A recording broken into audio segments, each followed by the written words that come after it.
Hi everyone, I welcome you to the next episode of Deformation of Solids. That is specifically grade 10, grade 11 and grade 12. That's where we are supposed to study deformation of solids. So I want us to pick up from where we stopped yesterday, and we finalize with the deformation of solids. Yesterday, if I'm just to remind you, we looked at what we meant by elastic and plastic deformation. We looked at Hooke's law, where we say that for small extensions, a force is directly proportional to the extension, and we only consider the small extensions, and we say that as long as the elastic limit is not exceeded, the force will always be directly proportional to the extension. But we mentioned and said that for very great loads, the material may be deformed, that even if the deforming force is removed, the extension is actually not directly proportional to the applied force, and also the material does not return to its original length. That is what we called plastic deformation. We sketched a graph of force against extension for Hooke's law, and for a material which first undergoes elastic deformation and plastic deformation before it breaks, and we called that material a ductile material. Now let's see some other graphs for other common materials in our everyday life. Let's look at glass, for example. Glass. You and me know that glass is very brittle, just like clay. If you have, I think at home in this generation, most of the things we use that we think they are very advanced and they make us look at ourselves as if we are from high class families because we use them. They are mostly made from clay. Plates, cups, and so on and so forth. They are made from clay. But okay, let me leave clay aside and concentrate on glass. Glass, unlike other materials that we saw earlier on, like copper, gold, which could be molded into several shapes, glass actually is said to be very brittle. Glass stretches slightly, just slightly, and suddenly breaks without giving warning. So glass stretches just slightly, and suddenly it will break without even giving you warning. So we say that glass does not undergo plastic deformation. Such materials which do not undergo plastic deformation are said to be very brittle. The word is brittle. So such materials which do not undergo plastic deformation, we call them brittle materials. Remember, we mentioned there are those materials which undergo both elastic deformation and plastic deformation before they break. We call them ductile materials. Now glass is an example of a material which just stretches slightly and suddenly breaks without even giving warning, and therefore we call it brittle. So next time when you throw a glass on the floor, don't expect it to first give you warning before it breaks. Just a sudden stretch, the material breaks. The same thing happens with clay. Clay breaks without giving warning. A slight stretch in the material of clay makes the material to just break without giving warning. So the material, when a force is applied, the material stretches. The extension is directly proportional to the applied force. But actually, this material stretches just slightly up to the breaking point. It does not stretch beyond the breaking point. So when the deforming force is applied to the material will stretch, and as soon as it reaches the breaking point, it will break there and then instantly without giving any warning. So we say that glass and clay are actually brittle materials. In everyday spoken conversations, you could be having several examples of materials which break without giving warning.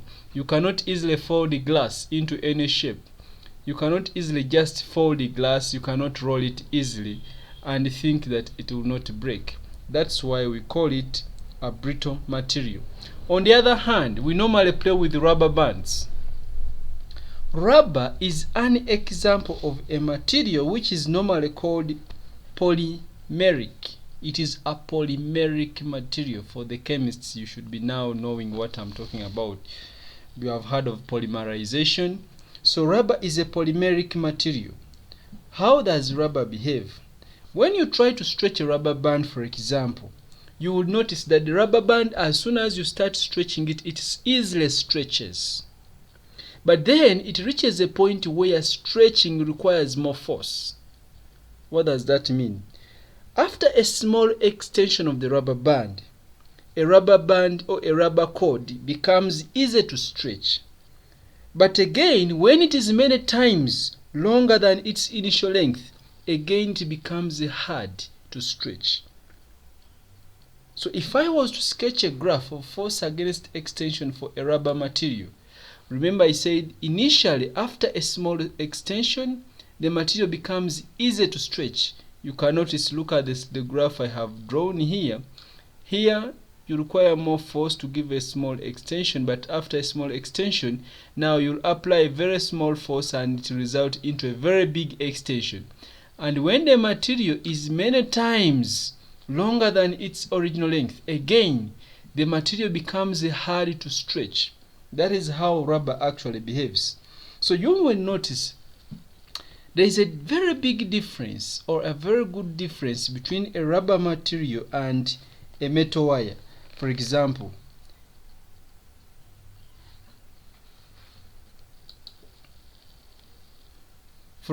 we mentioned when we were dealing with ductile materials, we saw that, for example, a wire, you can stretch it initially when the deforming force is very small. The wire extends elastically, that when the deforming force is removed, the wire may return to its original shape or its original length.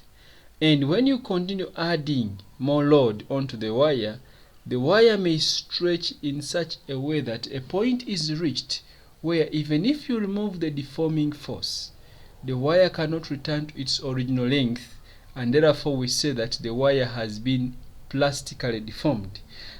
But if you consider the elastic region only for the wire, when the deforming force is removed, the wire will go back to its original length following the same path it followed when it is being stretched. Maybe let me illustrate this with a spring. If you have a spring, for example, and you load the masses onto the spring, if this spring is made out of a copper wire, maybe, which is very ductile, if in stretching this material, the material stretches in that pattern when a load is added, when you remove the load, when the load is removed, the material goes back to its original length, following actually the same path. It gradually goes back to its original length. But that is not the case with rubber. For rubber, when the deforming force is removed, the rubber material returns to its original length by a different path. The rubber material does not return to its original length by the same path which you have.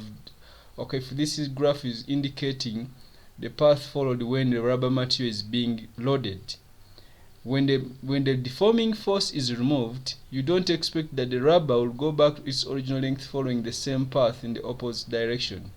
Actually, if you want to verify this, try to stretch a rubber and remove the stretching force. You will notice that the rubber material just jumps. It just jumps back to its original shape. So it means it does not actually follow. It does not follow the same path it followed when it was being stretched. In that case, we say that rubber has what we call an elastic hysteresis property. rubber has what we call elastic hysteresis. Maybe it's not the first time you have heard about rubber, but before I go into the details of what we mean by elastic hysteresis, I want us to first really understand how rubber behaves when it is being loaded. When you load, for example, let me assume a piece of rubber material is suspended on a clamp, and you are very busy adding loads onto the rubber material. Let me try even to draw a mass hanger somewhere here, holding masses. So as you are loading the rubber material, initially when you put a small mass, the material may not even extend, because you notice it is not easy to stretch the material initially. But when the material gains a very small extension, now it becomes easy to stretch. So when you add more masses, the material easily stretches until a point where the material is actually many times longer than its length. It can no longer stretch any further. That's why you see the graph. Initially, you need more force to cause a small extension. That's why the graph is relatively steeper. But when the material has gained a smaller extension, it now becomes easiest to stretch. That's why you see there is a small change in force from in this region here. You see a small change in force causing a very big extension.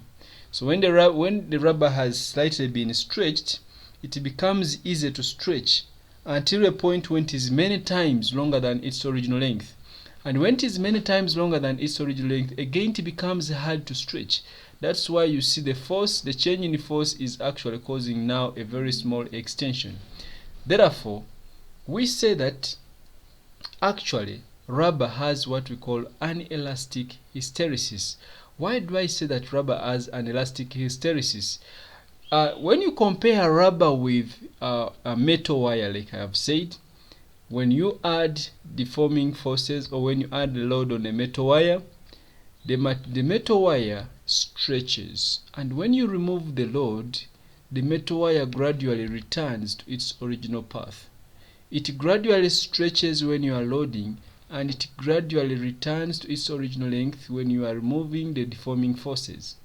However, it is not the case with the rubber. As soon as you remove the deforming force, rubber just jumps. It does not follow the same path during loading when it is being unloaded. So rubber does not follow the same path when it is being loaded. That is the major difference between rubber and a metal wire. Rubber does not return to its original length by the same path as it was being loaded. That is why we say rubber has an elastic hysteresis. So what do we mean by elastic hysteresis? So what I mean by elastic hysteresis is when a material is actually not permanently deformed, but when stretched, it does not return to its original length by the same path when the deforming force is being removed. So for hysteresis in this case means when a material is being loaded, it is actually not permanently deformed. In other words, it does not undergo plastic deformation. So it is not permanently deformed. But when the deforming force is removed, the material does not return to its original length following the same path as it was being loaded. It does not return to its original length via the same path as it was during loading. So we expected that if this material was, for example, a metal wire, if we were dealing with a metal wire here, during loading the metal wire loading, it follows this path, this is loading, then we would expect that if there was no elastic hysteresis, the material during unloading, when you begin removing masses, it would follow back to its original length. It will go back to its original length following this same path. But this does not happen with rubber. That's why we say it has a hysteresis behavior. When the deforming force is removed, you notice that the material goes back to its original length following a different path. What does that imply? That the energy which is put in during loading, the material is not the same energy which is returned when the material has been unloaded. So when the material is unloaded, the energy which is returned is not the same as the energy which is put in during the loading. So it means some energy is lost, and therefore the energy lost is represented by this region between the two curves. So here you have two curves. You have a graph, you have a curve which represents force against extension during loading of the material. Then you have a curve which represents force against extension during unloading. When the force is being removed, the extension decreases in a different pattern. And then the region between loading and unloading corresponds to actually the energy which is not returned, the work which is not returned. So when the material goes back to its original length, there is some work which is not returned. In fact, that work is converted, or that energy is converted to less useful forms, such as heat. So when the deforming force is removed from the rubber material, some energy is retained within the rubber material. And this energy, when you touch the rubber, you may notice that it has warmed up. So the energy which is not returned, it is retained with the rubber material, and therefore the material kind of warms up. So when you try to stretch a rubber material, remember you are storing elastic potential energy. But when the deforming force is removed, you will notice that the material does not actually return to its original length following the same path. Therefore, part of the energy put in stretching or loading it is actually retained by the rubber material itself. And that energy cannot do any work. Therefore, it may end up warming the rubber material. So that is what we call hysteresis. I want you to note very carefully that the area under the loading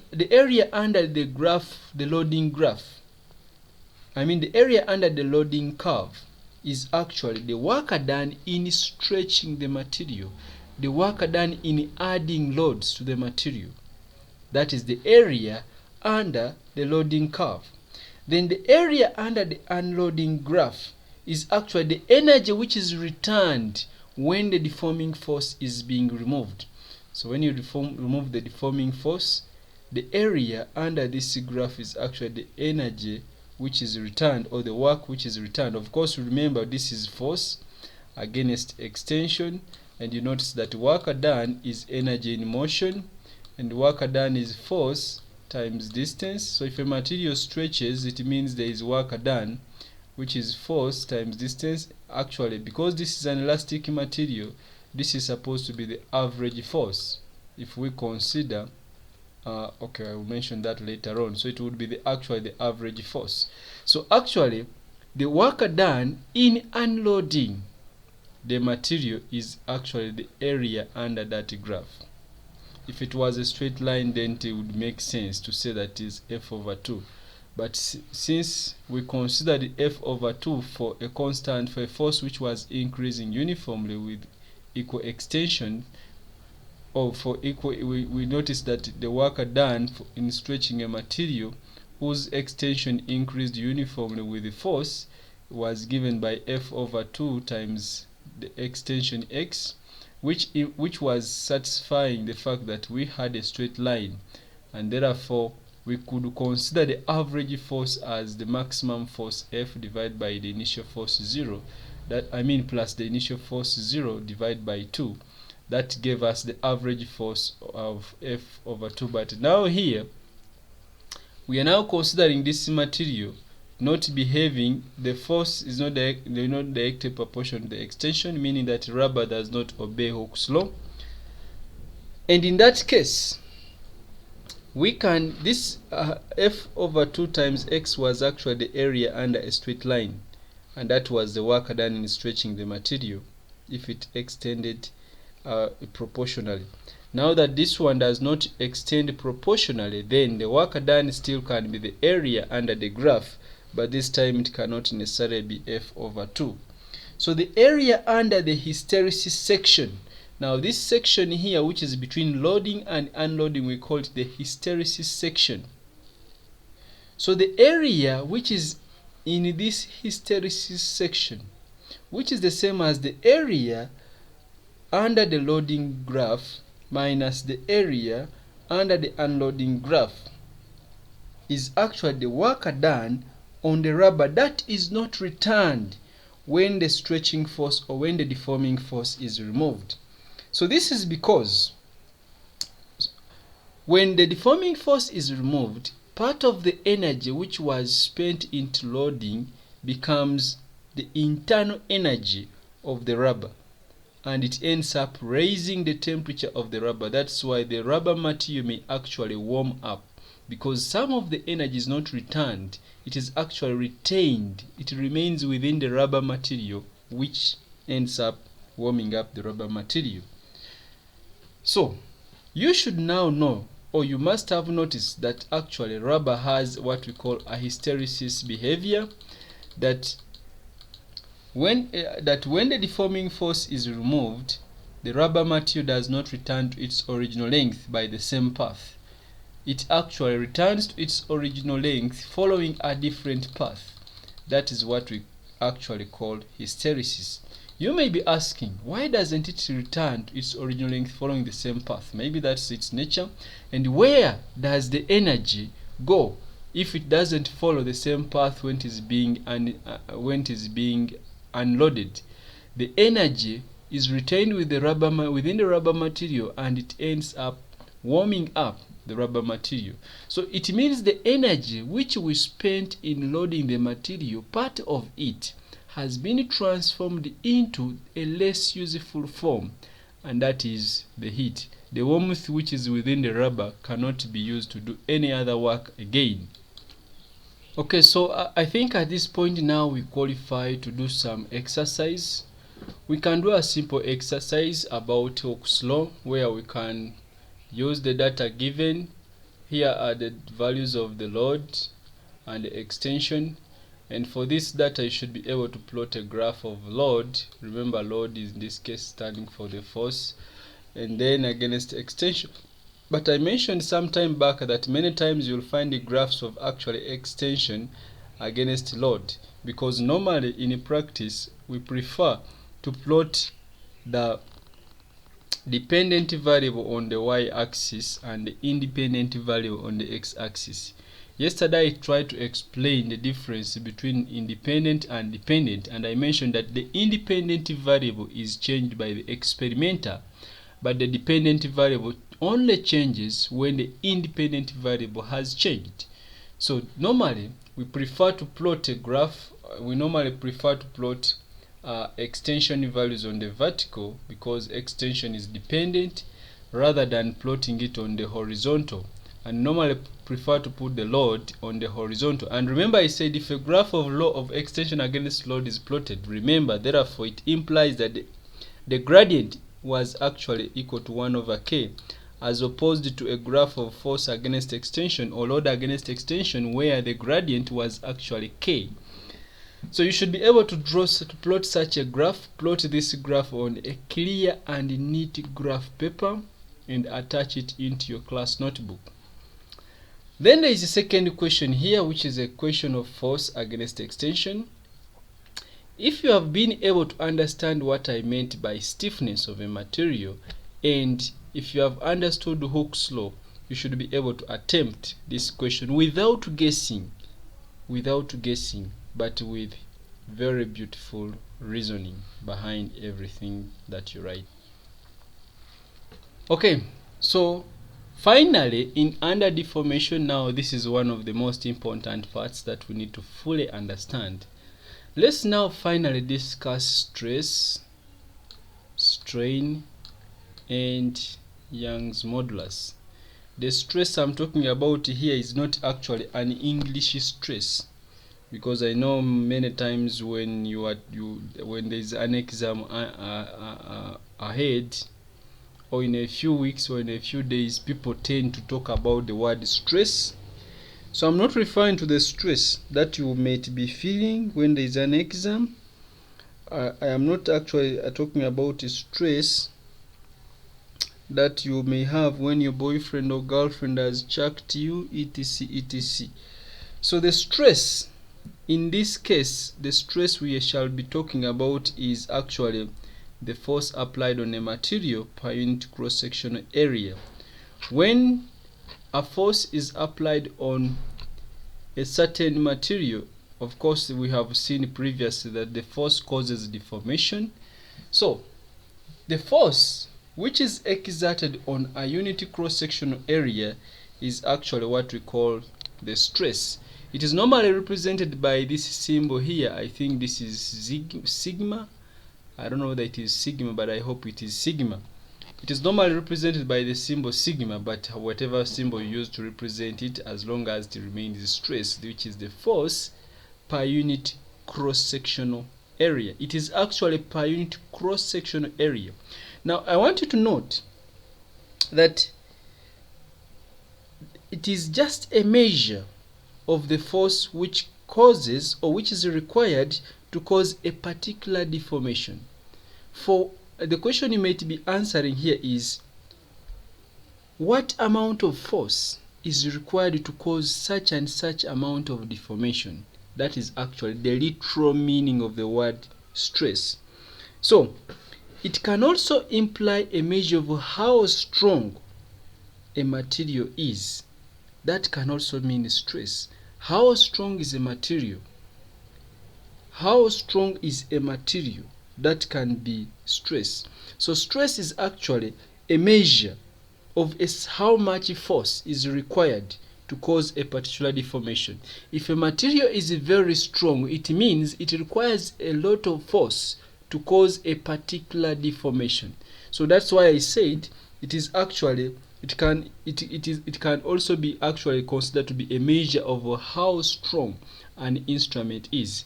From the formula of stress, you notice that stress is equal to force, which is normally represented by F for a layman like me, divided by cross-sectional area A. And you have seen another quantity which has the same F over A. That could be pressure, I think. You notice that pressure was defined as the force acting normally per unit cross-sectional area. And the pressure had the same formula, force over area, where the force has SI units as the newtons and the area has SI units as the meters squared, which meant that pressure had units as force as newtons per meter squared. And we are now seeing that stress also has the same formula, I mean has the same units, newtons per meter squared. The SI units of stress are newtons per meter squared. By now you should be able to write the base units of this quantity. And since newtons per meter squared was defined as the Pascal, you will not get surprised when you see stress given units as the Pascal, because 1 Newton per meter squared is the same as the Pascal. Now you might be thinking stress is the same as pressure. Pressure was defined as the force acting perpendicular to a unit cross-sectional area. But now stress is a measure of how strong a material is. The force per unit cross-sectional area. Actually, under stress, the force may not actually be acting perpendicular to the cross-sectional area. It may not be acting perpendicular to the cross-sectional area, unlike pressure, where the force must be acting at right angles to the cross-sectional area. Okay, so pressure, just like stress, stress just like pressure, they have the same units, newtons per meter squared or pascals. So the next time you see stress given units as pascals, don't say it was a typing error and you change it to pressure. On the other hand, what do we mean by strain? Sometimes they specify it as tensile strain, just like sometimes they specify stress as tensile stress. So what we call strain is actually, in a layman's language, it is a measure of how much a material is being stretched. That is strain. A measure of how much a material is being stretched. Therefore, if it is a measure of how long a material is being stretched, it is therefore the fraction, or the fraction of the extension to the what? To the original length, or the fractional increase in the original length of the material. It is a measure of how much a material is being stretched, a measure of how much a material has increased in its length, a measure of how much a material is longer than its original length. That is what we mean by stretch. So literally, we shall define stress as extension over original length in a layman's language. So normally you will see, if extension is represented by E, you normally see several times when stress, strain, or tensile strain is written as E divided by L naught, where E is the standing for extension, but remember extension can also be represented by X depending on U, and L naught is the original length. So strain or tensile strain is normally represented by the symbol epsilon, but you can represent it with another symbol. There is no convention which tells us that we should represent strain with epsilon, not at all. Sometimes the change in length is represented by delta L, and instead of writing E for extension or X, you may notice that strain may be written as change in L, that is change in length divided by the original length. That does, these letters that do not change anything, it is still extension divided by the original length. If you are very observant, you are going to notice that strain is actually a ratio of lengths, and if they have the same units, it implies that strain has no units. So it doesn't make sense unless you are not a you are going to school for the first time. Even a primary kid knows that when you have a ratio of two quantities with the same units, the units cancel out. Therefore, it makes sense to say that strain is actually a quantity which has no units.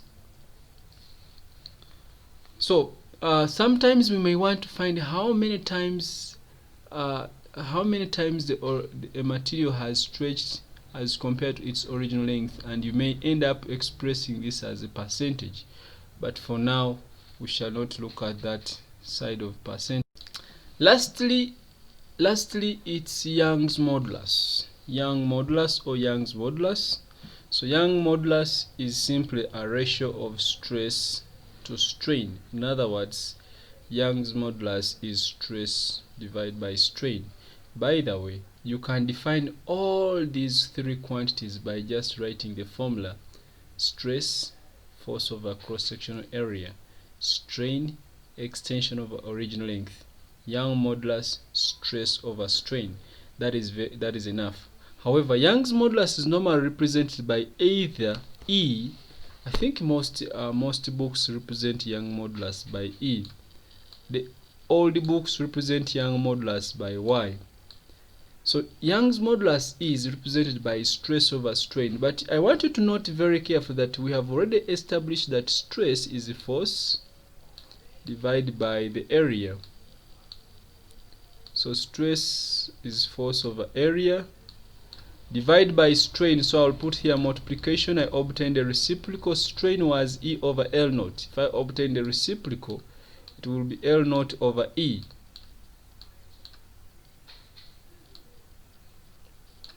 Okay, because this had no units, L naught over E is a ratio of the same units.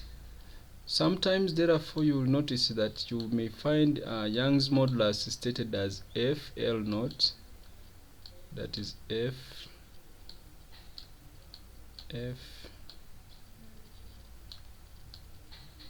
L naught divided by AE. It is easier now to guess the units of Young's modulus, because you notice that L naught, why is it hard for me to write L naught? I think the ancestors are busy affecting my progress. I denounce the bad ancestors in Jesus' name. Okay, so you will notice that L naught and E have the same units, therefore those units cancel, implying that the units of F over A, which were Newton per meter squared or pascals, are the same units as those of Young's modulus. So Young's modulus will have the same units as stress, that is pascals. It will have the same units as pressure, which is pascals, or Newton meters per second squared. However, I want you to note very carefully that many times most materials have values of Young's modulus which are quoted are normally quoted as either giga. You might have seen units such as gigapascals. I think this was the first unit that we studied in year 12, gigapascals. You may find megapascals, such values, and so on. At this level, I don't think there is anybody who does not know what giga stands for and what mega stands for. So giga, that is times 10 power 9, I think, and mega is times 10 power 6. So many times you'll find Young's modulus quoted in this pattern: gigapascals, megapascals. Don't begin thinking, because you are used to pascals as being the unit of pressure, don't very fast begin making conclusions that it is a mistake, they were meaning pressure. So you begin using pressure equals force over area. Now if the question has given you Young's modulus and they want the strain, you begin wondering how can they give you pressure and they ask for strain. So they have the same unit, but they are actually not the same quantities. So if you were to plot a graph of stress against strain, what would you actually be plotting? If you were to plot a graph of stress against strain, I want you to note that if you try to plot such a graph of stress against strain, one, the cross-sectional area will be constant, and two, the original length will be constant. So what will you be plotting actually? You will be actually plotting values of force against extension. I don't know whether people notice that. If you tried to plot a graph of stress against strain, remember stress is force over cross-sectional area. Force over cross-sectional area. And remember, strain is extension over original length. So if you have the same material and you are applying force, increasing the load, it means the cross-sectional area is actually constant.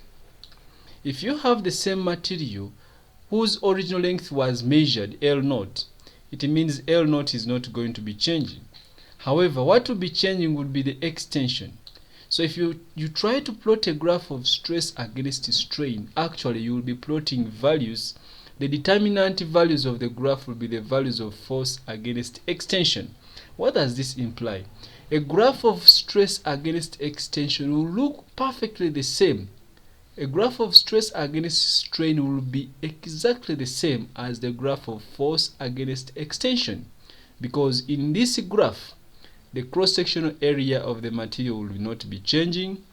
I don't know how you can make the cross-sectional area of the material to change. You change the force, you change the original length, and so on and so forth. But if you have the same material on which you are applying the force, the original length has not changed. It is still L naught. The cross-sectional area of the material has not changed. But even if the cross-sectional area of the material changes, the change may not necessarily be significant, but basically the force and the extension will actually be changing.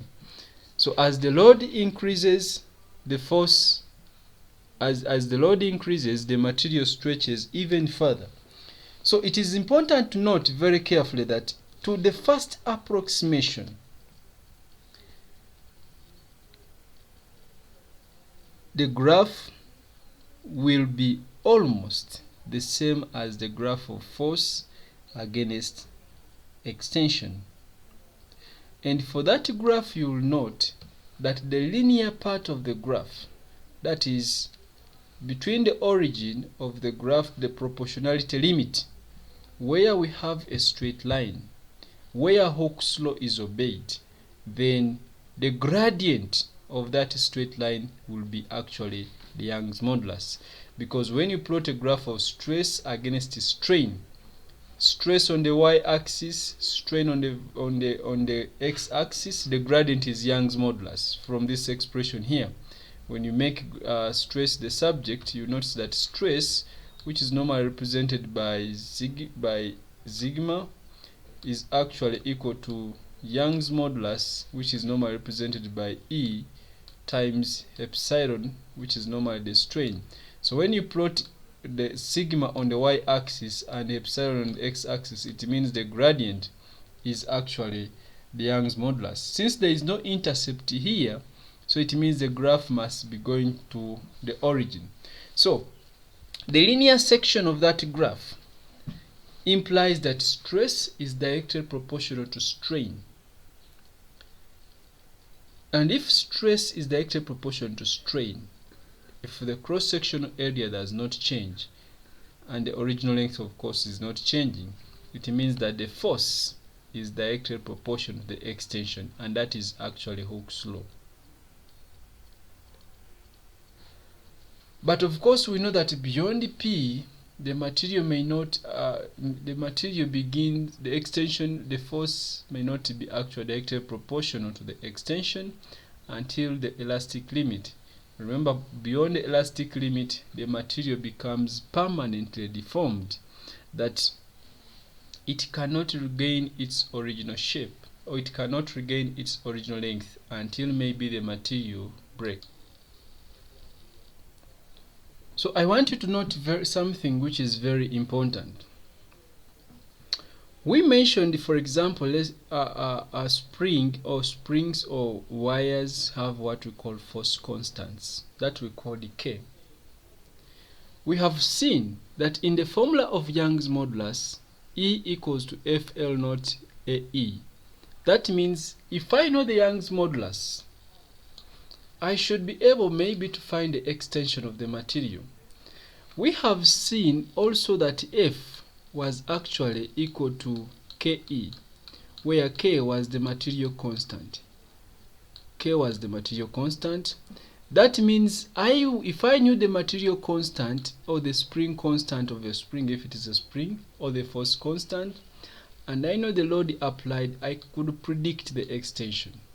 However, I want you to note carefully that if you have 3 springs or 2 springs made from the same material, maybe copper, maybe which other material can they make such springs? Let me stick to copper. If you have 2 springs, for example, made from the same material, they are most likely going to have different values of K, because K will depend on the dimensions of the material. They could be made from the same material but with different dimensions, that is the thickness of the coil, maybe if it is a spring. So that means the 2 materials, the value of extension given by the 2 springs whose value of K is different will also be different. But by the way, Young's modulus is the same for the same material, even if the dimensions of the material are different. So if the material is copper, the Young's modulus of copper will be the same. Whether a small piece of copper is used or a large piece of copper is used, or different dimensions are used, the Young's modulus is the same. However, if you consider the force constant in finding the extension, you are most likely going to get different values. But when you use Young's modulus to obtain the extension, because For the same material, irrespective of dimensions of the specimen taken, the Young's modulus is actually a constant for the same material. It means the value of E is most likely going to be the same. Therefore, in finding unknown extensions, it would be a better idea to use Young modulus or an equation with Young modulus rather than using an equation which relies on spring constants, because we have seen that you can have the same material but two springs from the same material have different spring constants depending on the dimensions. However, two springs made from the same material have the same Young modulus because the Young modulus of a material is constant. However, the formula for Young modulus the formula for Young modulus or the Young modulus can only be applied when Hooke's law is actually obeyed.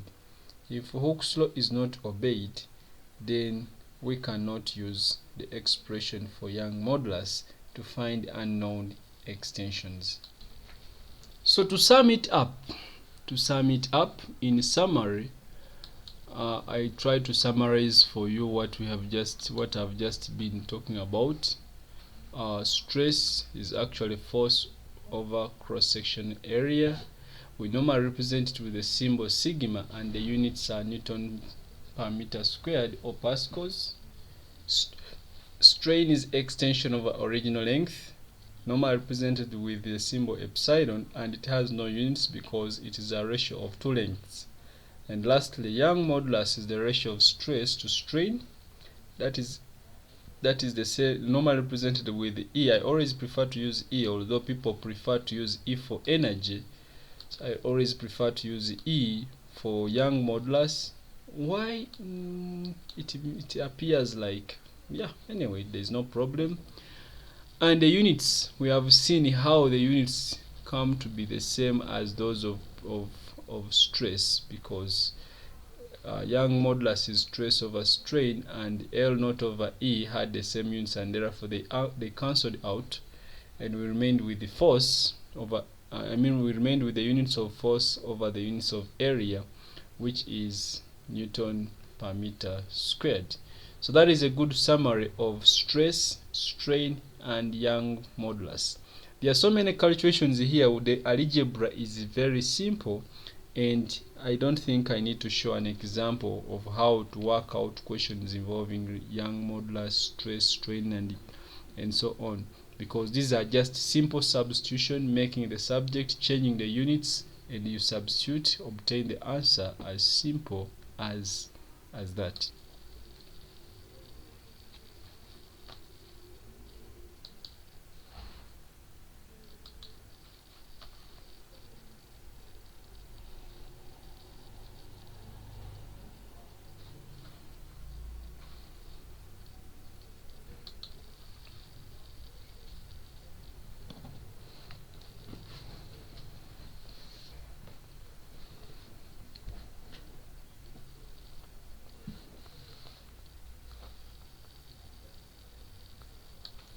So can we therefore perform an experiment to determine the Young modulus? I tried to determine the Young modulus of a certain copper wire in the laboratory. Maybe I can share with you my experience. In this experiment, I had a long copper wire. You can even see it here. It is very long. It is a long copper wire. I tried it. Of course, this is your laboratory. Those of you who have been at No Vision, this is the physics laboratory CS00003, I think. So I was trying to measure the Young modulus of a copper wire. Maybe I can first show you my wire. You can see. So first of all, what I did, I clamped the wire onto the wall, onto the window, because I wanted it to be long enough. Then on the wire, you are going to notice that I put a paper flag with a mark. There's a reason as to why I put this paper flag with a mark. And I made sure that this mark is closer to the other fixed end, to the where I clamped the wire, or closer to the window, because I fixed the wire onto the window for convenience. And you can admire you're free to admire my experiment. And on the other hand, the other end, you can see I passed the wire over a pulley. I kept the wire tight by putting there some masses before I started my experiment. So I'm trying to find Young modulus of this wire. We have already seen the formula for Young modulus. Young modulus was equal to stress over strain, where stress was force over area and strain was extension over original length, which gave us an expression that Young modulus is equal to FL naught over AE. Now you may be asking, what is your F? What is your F? What is your cross-sectional area? What is your L naught? And how are you getting the extension? So this is what I did. First of all, I took a micrometer screw gauge. What did I need? Why did I need the micrometer screw gauge, or what did I need the micrometer screw gauge for? I needed, first of all, because I need, in the formula for Young's modulus, there is a cross-sectional area. I need the cross-sectional area of this wire.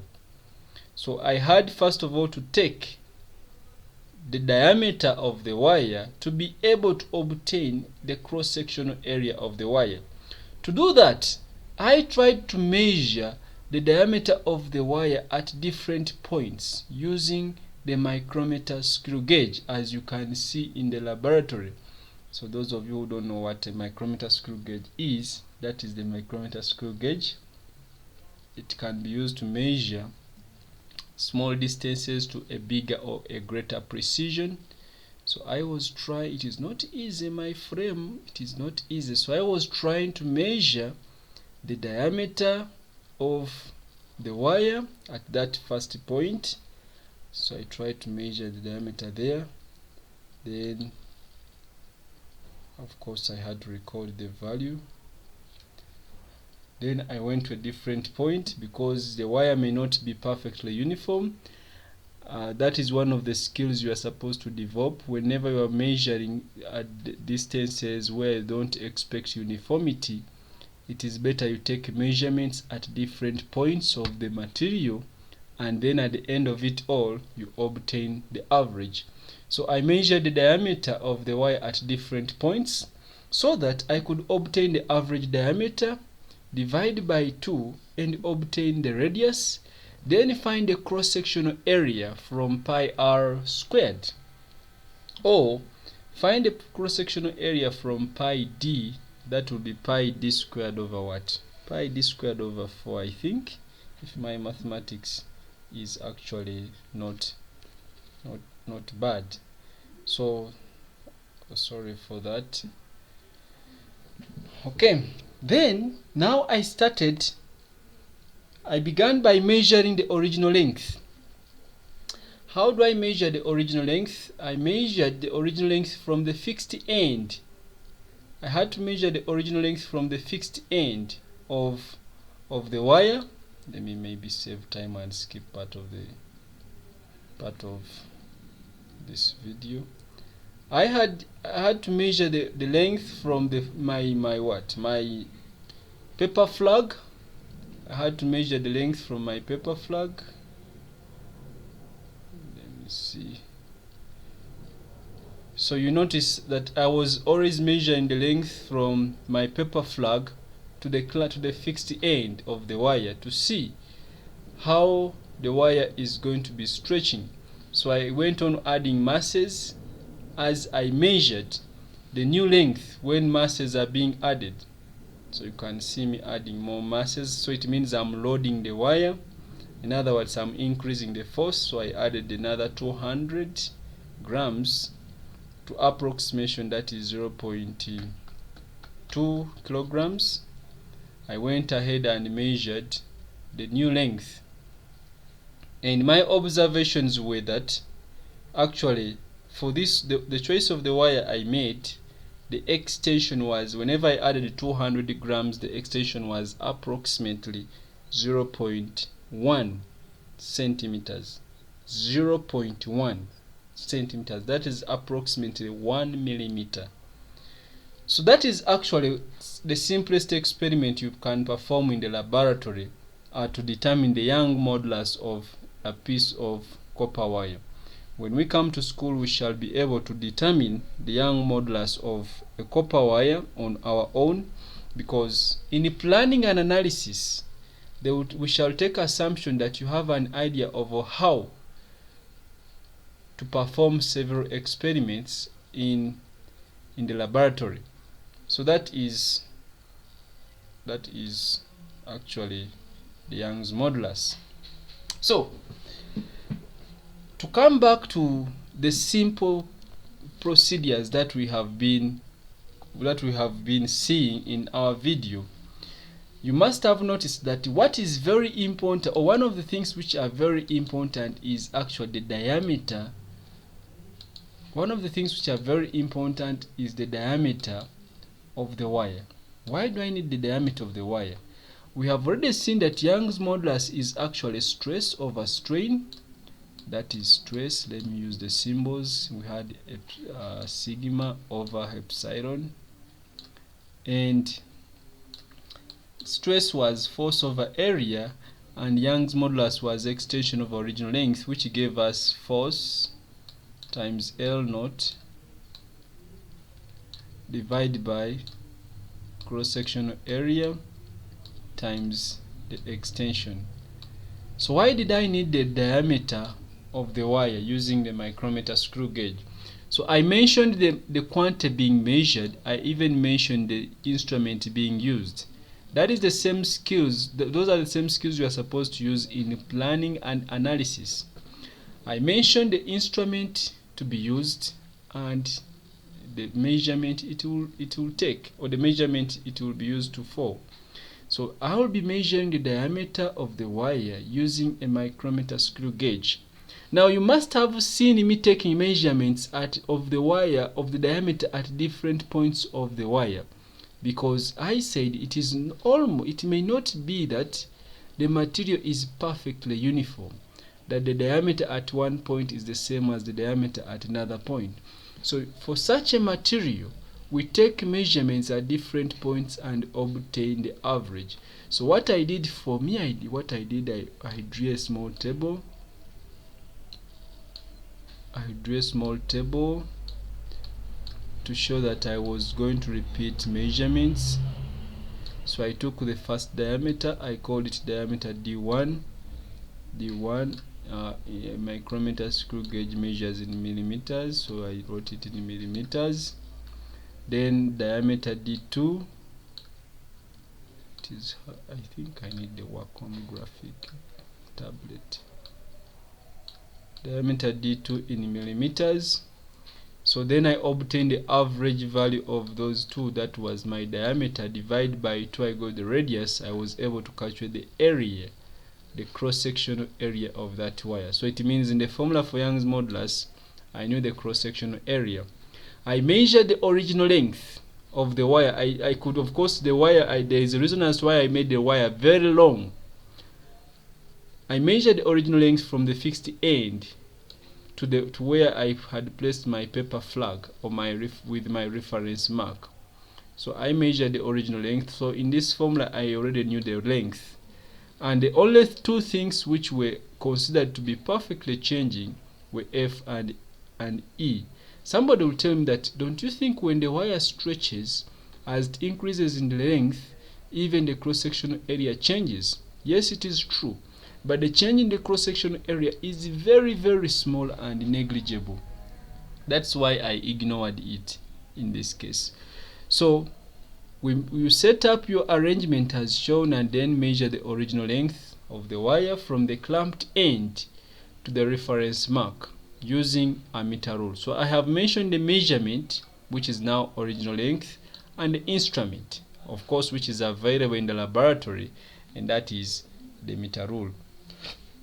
Okay, so then next I was measuring the extensions.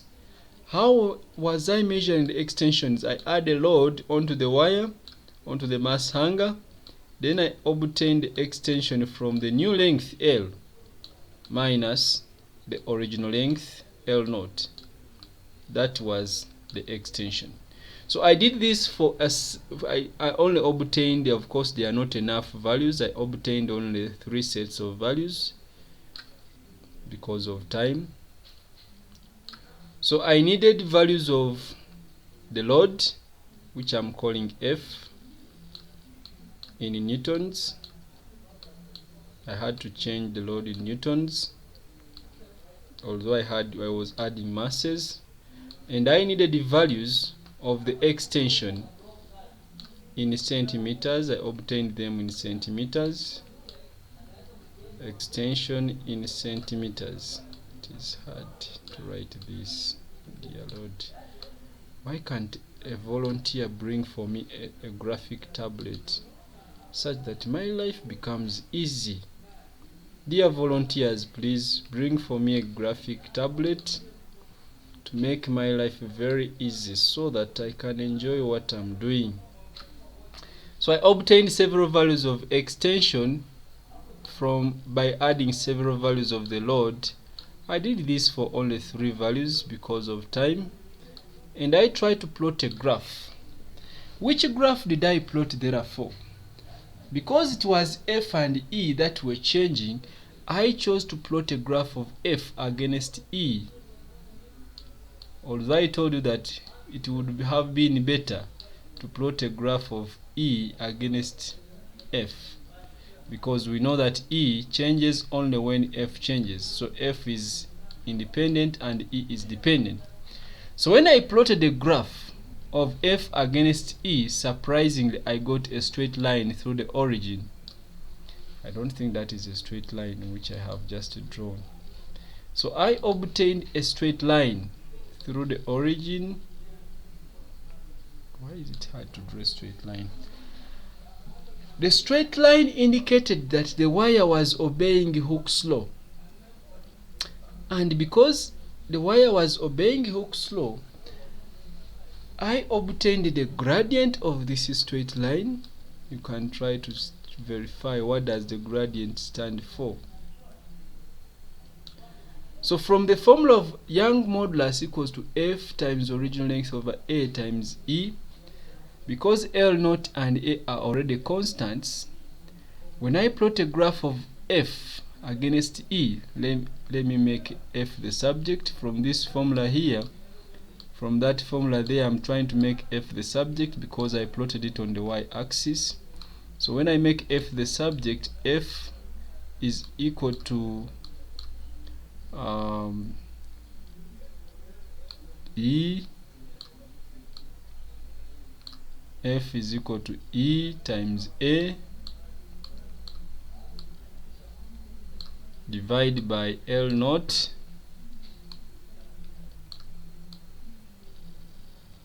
times E times small e. So I plotted F on the y-axis, E on the x-axis. Comparing with the equation of a straight line y is equal to mx plus c, you notice that the quantity EA over L0 is actually the gradient. So from this quantity, now that I know the gradient, if I know the gradient as EA over L0, so I get the change in F over change in E, it will be the gradient. So I will equate my gradient to that quantity there, and when you make E the subject, you will notice that Young's modulus will therefore be equal to the gradient times L0 over A. So by doing that, you can obtain Young's modulus. So I wrote a question on top here that describe an experiment to determine the Young modulus of a metal in the form of a wire. From the formula here, we can find out, we can establish what is required to be measured. First of all, you will notice that the original length will not change. Secondly, you will notice that the cross-sectional area will not change. Actually, the change in the cross-sectional area will be approximately negligible because it will be very small. Therefore, what will be changing will be the load and the extension. So, you need to find a way of measuring the cross-sectional area or determine the cross-sectional area of the wire. And that is why I measured the diameter of the wire using the micrometer screw gauge. You need to measure the original length. That's why I placed a paper flag with a reference mark, which would help me to measure the extension of the wire. There is a reason as to why I made my wire extremely long, and I'm yet to mention that reason. But for now, this would be the good procedure of determining the Young's modulus of a material in the form of a metal wire. So you might be asking, why did the teacher choose an extremely long wire of that nature? I want you to note the following precautions when measuring the Young's modulus of the wire. 1. You'll notice that my wire was very long, not by accident. By the way, if the wire is very short, you are most likely not going to even get a measurable extension. So why should my wire be extremely long? The wire used must be long as possible to give a larger and more measurable extension. Because I made the wire very long, I was able to detect that whenever I added 200 grams, there was an extension of about 0.1 centimeters. Actually, if I had a more precise instrument, then I would even detect that I would detect the extension to at least 2 decimal places. So the wire must be as long as possible to give a large and more measurable extension. If the wire is very short, you may not easily see any change in the extension. Number 2, I used a copper wire. Copper wire is often used because for wires of the same diameter under the same load, a copper wire normally gives a very large measurable extension than a steel wire. A steel wire does not easily stretch. Actually, it is more stiff. So a copper wire can easily stretch. So if you apply the same load on a copper wire and a steel wire of the same diameter, you may notice that a copper wire may give a larger measurable extension than a steel wire. Number 3, the wire must have no kinks. I tried as much as possible to make sure that my wire is very straight. In fact, I even ran it through a motor to make it straight. So to ensure that the wire is straight, I had to run it through a motor. So the wire should have no kinks, because if it has kinks, when you load the wire with the mass, you'll end up getting an abrupt or an anomalous large extension. Out of the blue, you put a mass, you get a large extension, a very big extension, because there was a kink somewhere that when you load, the kink just unfolded, and therefore the wire resulted into a very big extension. So you must ensure that the wire has no kinks. And then care must be taken so that the limit of proportionality is not exceeded. Remember, when the limit of proportionality is exceeded, the wire will be permanently deformed, and even the extension is not going to be directly proportional to the applied load. At that point, Hooke's law will no longer be obeyed. And if Hooke's law is not obeyed, then you cannot obtain the Young's modulus from a force against extension graph. Note the last point of obtaining the cross-sectional area of the wire. I took the diameter using the micrometer screw gauge at different points to be able to obtain the average. So remember to take or to measure the diameter at different points of the wire to be able to obtain a more accurate value of the cross-sectional area. Those are some of the things you need to consider while trying to find the Young's modulus or the Young modulus of a material of such, or a material such as a wire. I think that is all I can say about Young's modulus. Lastly, in this unit, let's remind ourselves about what we already studied under work, energy, and power. That is the elastic potential energy. So we have been seeing that when a material is stretched, work is of course being done.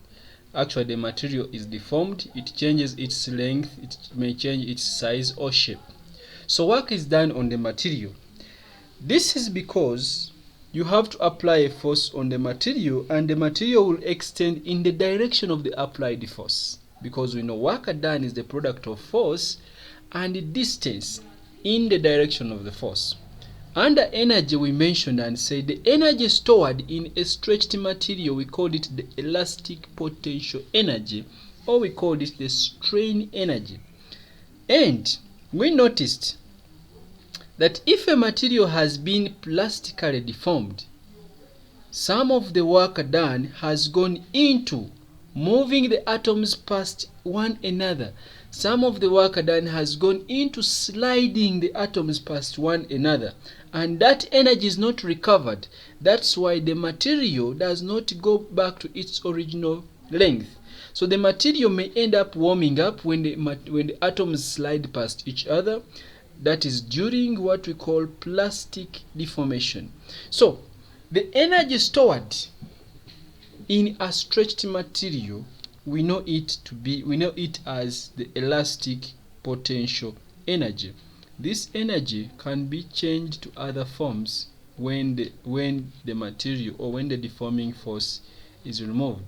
I told you a story of how we used to play with rubber bands. You fold a piece of paper and you hold it in a rubber band and stretch. Then you tag it at your friend. Don't try that at home. So we have seen if the force for small extensions, the force is directly proportional to extension. That is, Hooke's law is being obeyed. And that means that the force is increasing uniformly, which implies that therefore the average force can be determined, can be half of F, or can be 0 plus F divided by 2, which also suggests that the area under the straight line is actually the work done, or the elastic potential energy,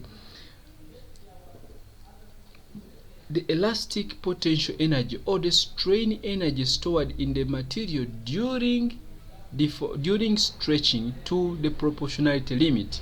So the work done in stretching the material to the proportionality limit, where Hooke's law is obeyed, because work done is force times distance. In this case, work done will be the area under this graph, because here the force will be the average force, which will be a half of F, and that is actually the same as the area under the graph, which is a right angle triangle. So this is a half, I think this is a half, times F times the extension E. For that straight part of the graph, remember Hooke's law is obeyed, and for Hooke's law, force is equal to a constant times the extension E. Force is equal to a constant times the extension E. I can remove F in that expression. If I try to remove F in that expression, I put KE, then it means the work done, which is now going to be the energy stored in the material when it is being stretched, is going to be equal to a half. It's going to be equal to a half. I'm removing F, so it will be KE squared. Or sometimes I told you that the extension can be represented by X, therefore it will be KX squared. So the energy is going to be a half KE squared. You can try to remove, you can make E the subject in this expression. You remove E. You can make E in the second expression. You remove E in the first expression, and you'll notice that the energy stored in the material will therefore be equal to, when I make E the subject, that will be F squared. I think it is F squared over 2K. F squared over 2k as the energy stored in the material when it is deformed elastically. So when the material is deformed, or when the material is being stretched, the energy or the work done in stretching the material is stored in the material as the elastic potential energy, and it can be given as the area under the graph. So the elastic potential energy is the area under the graph for that part only where elastic deformation is not, where the elastic limit is not exceeded. What do I mean? Let's look at this example here. In this example, we have a material which is deformed in such a way that initially when the total force is 20, the extension is 5. That means in this region here, between 0 and 5 extension, Hooke's law is obeyed. So if Hooke's law is obeyed there, to add a close approximation here, when the deforming force is removed, the material can go back to its original length. That means the material has been deformed elastically. So to find elastic potential energy, we shall find only the area under that part, which will be a half. The elastic potential energy, which I'm calling E, is going to be equal to a half times, that is, I'm finding the area, a half base 5 times 10 power negative 3, because there is a power here, there is a power on the x-axis, power negative 3, there is power negative 3 here, that is the base, then times the height. Okay, you can take the force to be the height. This will give you the energy, which I'm calling the elastic potential energy. But what does the total area under this graph equal to? Actually, the total area will be the total work done onto the material up to the breaking point, assuming that B is the breaking point. Similarly, if I go back to the first graph, if I attempted to find the total area under the graph, it will be actually the total area under the graph will actually be the work done in loading the material up till that point there. If the material breaks at that point, then the total area under this graph will be the work done in loading the material up that point. But remember, beyond this point, the material does not go back to its original length. That means beyond this point, you cannot consider the elastic potential energy beyond the point where the material can go back to its original length, because it is elastic potential energy. So if a material has exceeded the elastic limit, then you cannot obtain elastic potential energy at that point. However, the area under that part, the total area under the graph is total work done in loading the material.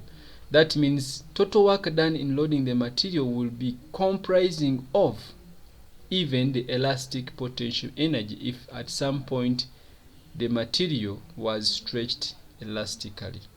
So here you would obtain your energy. I think this is 10 times 5 times 10 power negative 3.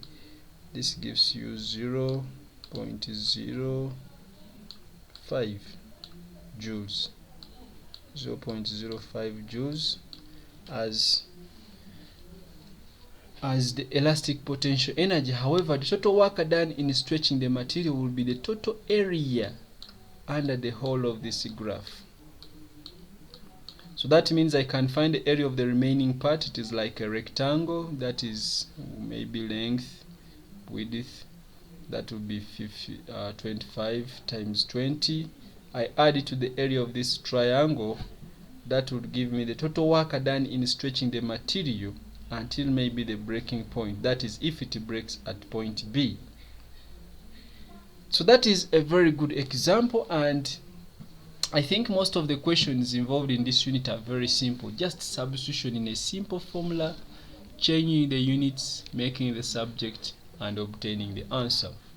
I want to stop here, but you qualify to do a few questions. Number 1, you qualify to attempt this question, self-check. you should be able to attempt this question. You can pause the video and then you read the question carefully, you write the answer. Number 2, you should also be able to, you qualify to attempt the second question.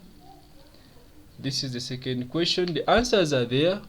Your working is going to, no, that is not a question, that one is just an example. You can just go through it and try to assess your understanding of the words young, modulus, stress, strain, and of course not forgetting stiffness. That one you may not submit. Number 3, you will submit number 3. You will submit number 4, number 5. You will submit number 6. You will submit number 6. Where is number 6? You will submit number 6. 3, 4, 5. Number 6. I'm looking for number 6. Yes. You will submit number 6. You will submit number 7. And lastly, you will submit number 8. Some of the questions may be having the answers, so your role will be to prove the validity of such answers. I feel so exhausted and I beg to sign out from here. Have a beautiful day. Stay home and stay safe. Thank you. Don't forget to subscribe, share with your friends. I'm sorry for anything which has not been very clear, but I promise that as we advance, as I get more devices to use, the lessons will be very beautiful and very nice. See you.